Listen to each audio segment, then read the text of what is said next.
देखो महाप्रभुंकर रथयात्रा निज इच्छा परिचालित हुए श्रृंखलार सहित भी होती बहुत भव्य भाव में भी आज रथयात्रार द्वितीय पर्यायर आज दिन में रथ टणा भी ठीक समय आरंभ होती।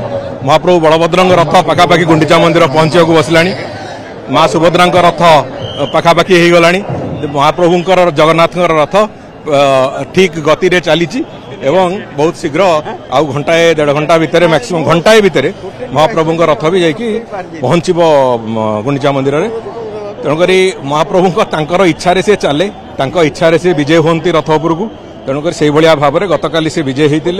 गतकाली गोटे पूरा प्रचंड भिड़ थिला, जेहेतु भक्त मान गोटे बड़ समागम होता 3 दिन धरिकी छुट्टी पड़ी से सब दृष्टि को देखु से दृष्टि ये कथा होता एवं से जेहेतु महाप्रभु बलभद्र रथरे किसी निर्दिष्ट मोड़ पड़ी पड़ी चलला से समय टी अधिका लगिला, जहाँफल महाप्रभु जगन्नाथ रथ अल्प बाट विधि मुताबक टणा ही रखाला एवं आज से रथर टाणीवर प्रक्रिया आरंभ होती सुरुखुरी चली।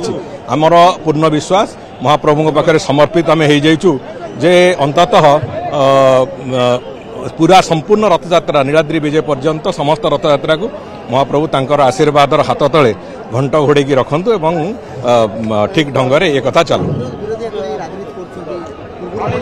देखो जे कुछित राजनीति करने को चाहिए तांकू सबुआडे हलदिया हलदिया देखा। तेणुक जंडिस होता लोक को जो मानू से जदि महाप्रभु लीला राजनीतिर विषय वस्तु लगुच ताले मोर किसी कहबार ना।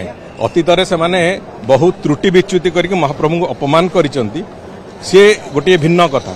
एतिरे रथ अधिकांश वर्ष रथ द्वितीय दिन टणा जाए, कौन दिन रथ प्रथम दिन जाकि महाप्रभु जगन्नाथ रथ जा गुंडीचा मंदिर लगिबार नजीर मु तो 1977 मसीह देखी आसुची केबे हेइनी।